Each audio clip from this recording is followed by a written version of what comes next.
Good morning, everyone. I hope everybody's having a great September 5th, Wednesday morning.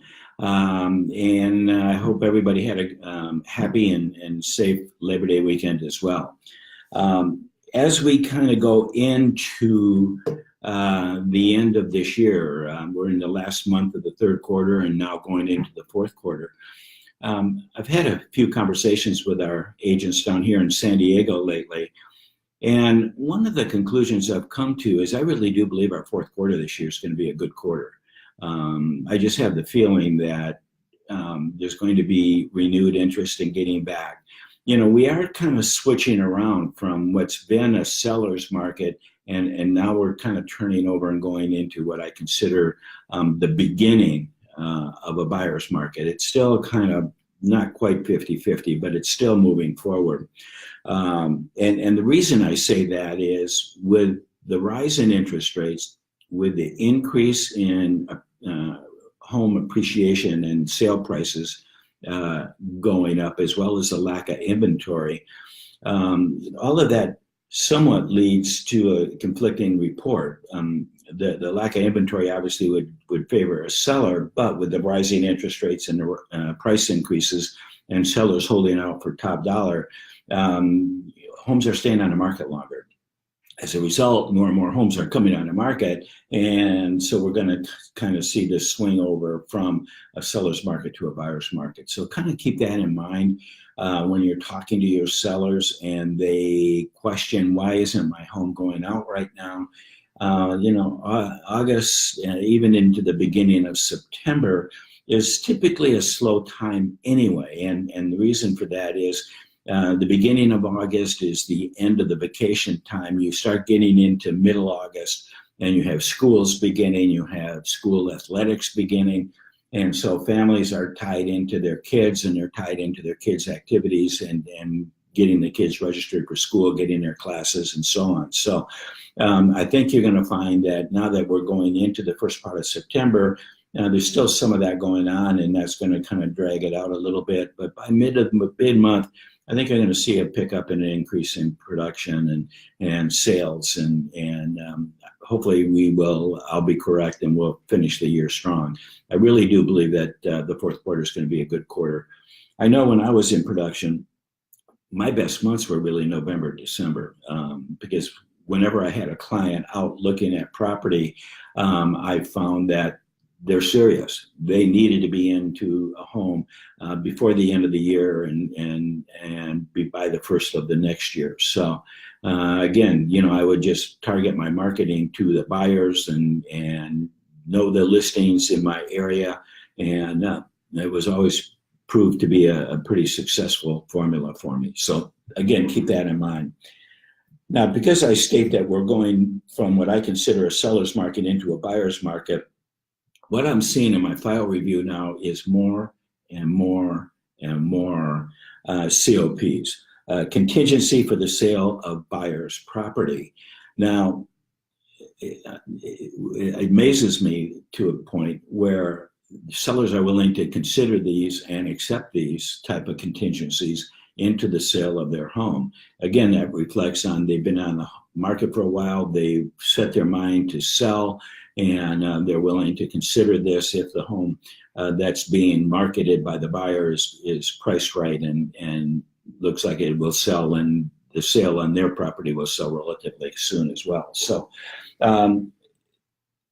I get a lot of questions on the COP and what you need to, going into the form, and I'll get to the form in just a moment, is if you are representing the seller and the seller indicates that they are interested in the offer that contains a COP, you need to get, as a listing agent, you need to get the information on the buyer's property.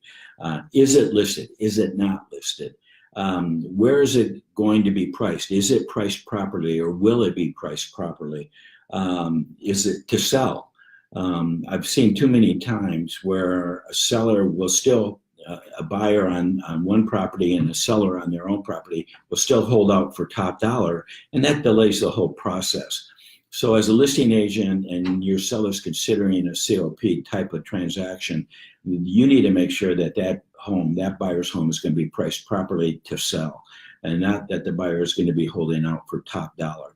So please make sure that you double check that and keep in tight communication with that buyer's agent so that you know that price is right and what type of activity that home is getting. Again, you have to react quickly, because if the home's been on the market a week or 2 weeks and you're not getting showings or you're not getting any activity, boom, you're not priced properly. You need to get it priced properly so that the home will go out and sell, therefore helping you sell the property for your seller.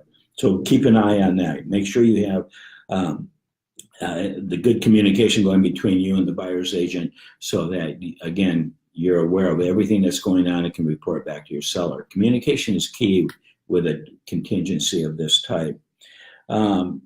Keep in mind when you're negotiating these type of contracts, contingencies and inspections.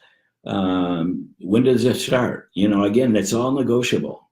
The buyer's side is obviously going to say, well, our contingencies will start for loan approval, appraisal, and all of our inspections once the buyer sells their home or once their home enters escrow. In some cases, they may push to get it once the home closes escrow. You want to be leery of that. If the buyer is not going to be confident to move forward, to take the step forward, to do their inspections on our seller's property, then you may want to question whether or not you wish to take that or accept that offer for the seller. And again, you need to communicate with the seller to give some of the pitfalls to this. If no inspections or no contingencies are removed until after the home is sold, or worse yet, after the home closes, that's going to delay the closing on your home.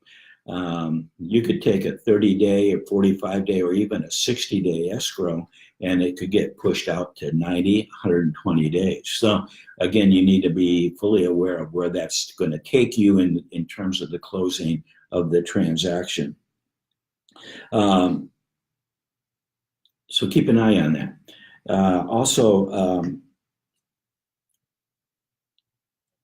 keep in mind that when that buyer gets an accepted offer, you want to get the wheels motion. You want to keep in communication with your seller so they can stay excited about the sale and be ready to move, so that when their escrow closes, boom, and the deal's done and everybody's happy. Inspections and contingencies are the most important. And you need to deal with that up front, not on the COP form necessarily, but I would suggest using an amendment to the escrow, to the RPA, so that you're addressing those issues directly in writings and signed off by the buyer and seller if they decide to accept the offer, so that there's no question mark. If you're going to start the loan approval, start that 17-day from the time the buyer's home sells, then write that in. You need to have that written in and agreed to. If the appraisal is the 21 days for the appraisal is going to start as soon as the buyer's home sells. Again, put that in an amendment and have it signed off along with the RPA. The RPA is the king when it comes to a transaction. So whatever is in the RPA is what everybody's performance is based on. So if you're going to amend any part of the RPA in the offer or in the counter offer, again, do an amendment so that it counters the RPA and makes it a part of the official transaction. In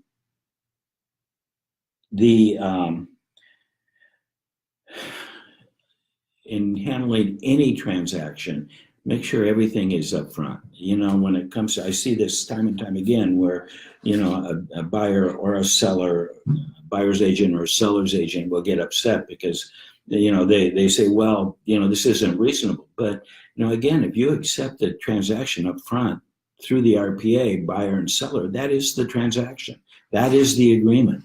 So you need to make sure that even though a change makes sense, if the buyer or seller is not willing to make that change, you have the transaction, and both parties will be subject to and be held responsible for performing to the letter of the RPA. So again, upfront in negotiations, by way of an amendment, make sure you change or clarify exactly what's going to take place in the timetable it will take place. The COP. I don't know if any of you have had a chance really to kind of take a look at that. It is somewhat explanatory, but I just want to kind of highlight a few of the items on the COP so that it can hopefully be clear to you exactly what your seller or buyer is agreeing to on the document. On 1A, it says length of the contingency. Again, you have to make note as to what time and how the contingency length will be handled. Keep in mind that once the buyer and seller agree to the contingency, it can only be removed in writing. So you can't call the other side and say, hey, by the way, we're removing our contingency. It has to be in writing and agreed to by both buyer and seller.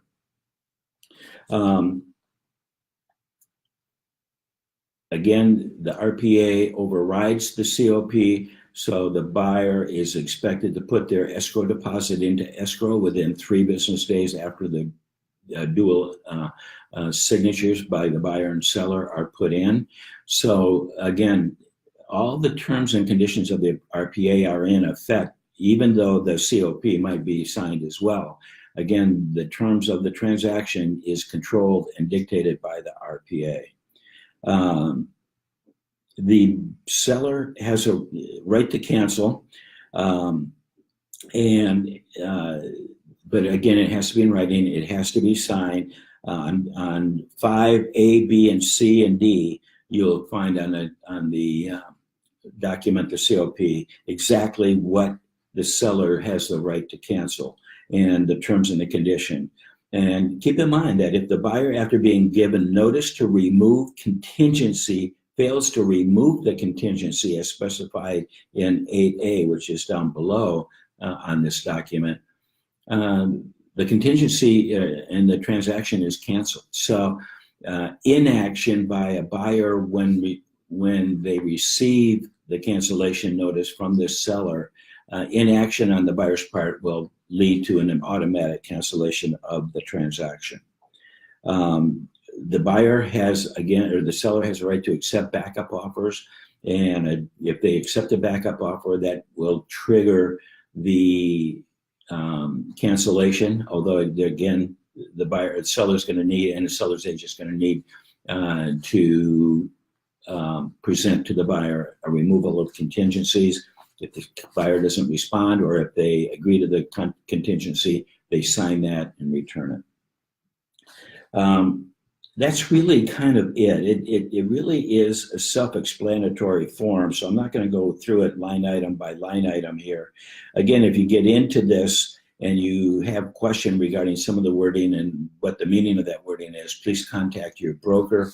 You have Steve Rowe up in Northern California, Jeff Green in Central California, Omar Hellman in the LA area, as well as Mary Jane Morris in the Temecula, Marietta area, and me here in San Diego.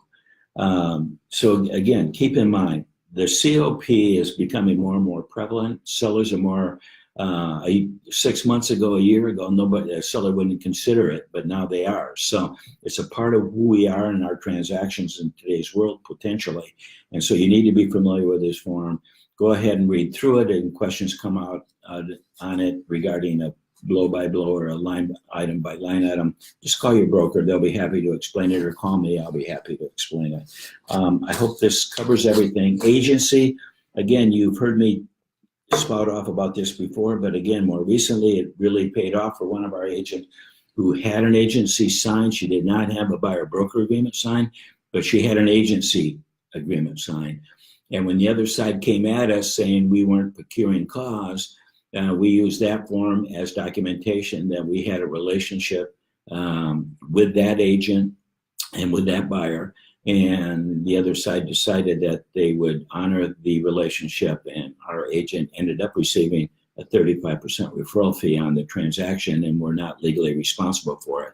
So that worked out fairly well. So again, an agency in and of itself will not win an ethics hearing for you. It will not win a procuring cause case for you.